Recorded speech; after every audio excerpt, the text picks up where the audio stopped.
I really need a bigger bowl for all of these.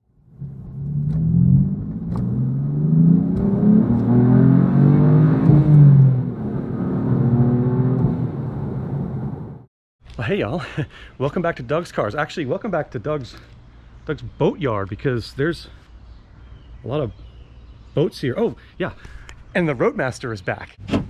It's a pretty hot morning, but I'm going to try to give a quick overview of everything that's in the fleet right now in Doug's Boatyard, as we're taken to calling it. Starting with my newest purchase. This is my 2003 Lincoln Town Car. I picked this up a little less than a month ago. It's got 84,000 miles on it. I've put a few hundred miles on it since I've gotten it. And I've done a couple things. The first thing that was needed was an oil change. The little thing up here kept saying, oil change now. And it actually had not gone out via miles. There was a sticker from the place that had done it previously. It was just way overdue on time and way over a year and a half or more since it had been done. So I went ahead and took care of that. I also upgraded the stereo. I was able to, from Crutchfield, which is here in the state I live in, so they basically have overnight shipping, to get this fairly inexpensive Apple CarPlay Android Auto unit. I have an Apple phone, so this is great. I'm obviously playing Yacht Rock radio through Sirius XM because this is a boat, as you can imagine. You know, you can use your Waze, all that kind of stuff. Anyone who's ever used Apple CarPlay or Android Auto knows it just makes things so much easier. And this had an Alpine tape deck CD player in it. Both of those features worked, and I am saving the radio in case when I sell this car someone wants to take it back to stock, because those are, you know, I'm not throwing that away. But it actually fits in here pretty nicely, I think. And you know, it came with the trim and everything and the wiring harness and all that. And I was able to clean up this trim piece that goes around the steering column and everything as well. It just had a lot of dust and, you know, stuff from being in a car for 18 years. So that was nice. I was able to take that out, clean it up, because it has to come off anyway. And the sensor for the HVAC, the climate control that has a little fan back in there, that got to be cleaned up as well. So that's the town car. Let's move on. So next on my list, of course, is my 2006 Land Rover LR3, or Discovery 3 for those of you outside of North America. The Discovery name was just so problematic in the US that Land Rover decided not to call this model that. They've gone back to calling them Discoveries again, of course. But I mean, this has actually gotten a bit of a vacation from when it was on vacation. Having the town car meant I can drive that around a bunch, and this has gone to Florida and back just a little over a month ago. So that 2,000 plus mile journey, it was fine for this to sit for a while and just kind of relax. I mean, it's still got the beach pass from when I drove on Daytona Beach in it in here. One thing I did do after returning, so being that it was Florida, I had to run the air conditioning pretty much all the time. It was hot, especially on the drive back. It was just a very hot day. It was in the upper 90s through a lot of the Carolinas, and it was actually getting wet in the floorboard down here and just getting soaked with water. Now, underneath this panel, there is a little rubber tube that is the right-hand side drain for the air conditioning system. There's one on the driver's side as well, but the driver's side footwell was not clogging up with water at all, just the passenger side, and it was soaked. And it was underneath this WeatherTech mat. The previous owner happily bought the expensive WeatherTech kit for this car, except for the trunk for some reason. So it couldn't really tell, but then it was so bad that you could tell, and I knew that was not going to be good. I figured it was something fairly simple, and indeed that's a fairly common occurrence on these. You just pull that little rubber hose off of the metal pipe that comes out of the coils and everything, and I just blew some shop air through that with the little, you know, handheld blower you put on the end of an airline. Now, I was at my buddy's warehouse. He did not see anything come out of the bottom of the car, but it must have done something, because it's not leaking anymore into the car. So something either blew out and is like maybe on a skid plate underneath the car, or it just unkinked inside. I'm not sure. Anyway, I've driven it now the past few days. I took it to Cars and Coffee yesterday because we had a Rover takeover of Cars and Coffee. Took all of our Land and Range Rovers there, and it's been great. And it's a free fix. Free fixes are always the best. They cost you nothing other than a few minutes of your time. You don't have to go buy parts. You don't have to go to the auto parts store or the dealer or something. And again, I'm not wrench every day. I'm not Tavares. I'm wrench when necessary. This was necessary. It was ruining my interior. Took care of that. Now there's one more car in the fleet that's actually mine. That's my BMW i3, which is currently in the garage. It's actually charging, but the yard service I used to use last winter was doing a winter cleanup, and they broke my window. There you can see there's a little pebble hole there.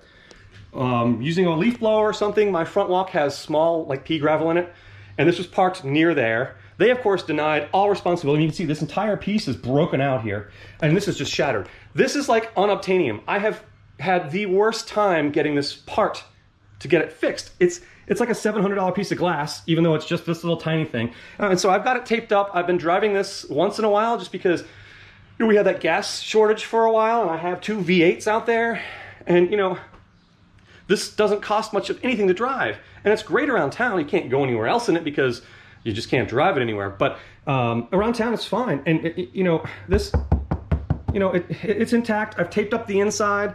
I actually have some crash wrap that's on the outside. I just peeled it off so that you could, it's actually very pretty how it looks like this, but it's also incredibly frustrating that I can't drive my car when I want to, only when I'm sure nothing's gonna happen or it's not gonna rain, because I don't want stuff to go inside. But other great news, my office that, I was working remotely before COVID happened, but there was an office I could go to.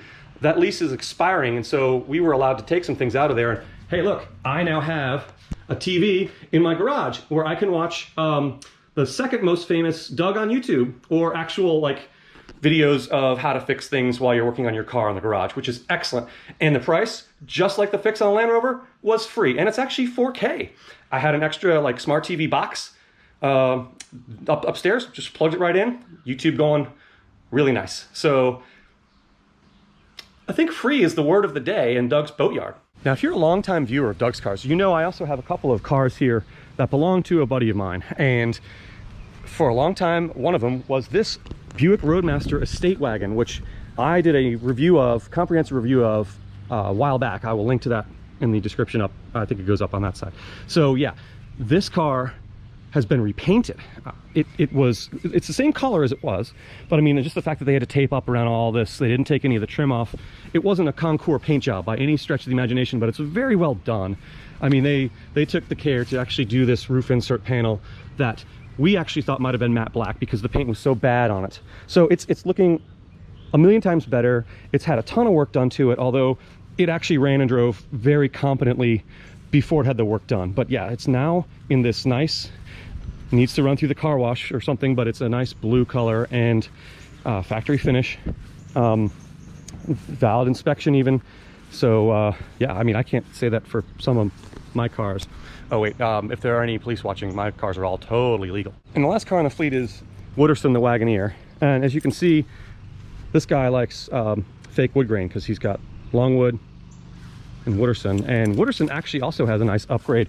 Wooderson was fluid filmed just recently because the owner was here and we worked on it, and he spent a lot of time fluid filming the outside. But the other thing that we did that weekend was, because this car has always had a parasitic drain on the battery, was install, hey, this tap right here, and you just unscrew it, it removes, and no more parasitic drain on the battery, which is just excellent, because this thing, if you didn't start this like every other day, it just wouldn't start. I'd have to get the jump box out, and the jump box would be dead because I would forget to plug it in from the last time I jump started this, and it just made it more of a difficult proposition to drive this anywhere and keep it running, because you never knew when you parked it somewhere if it was going to restart.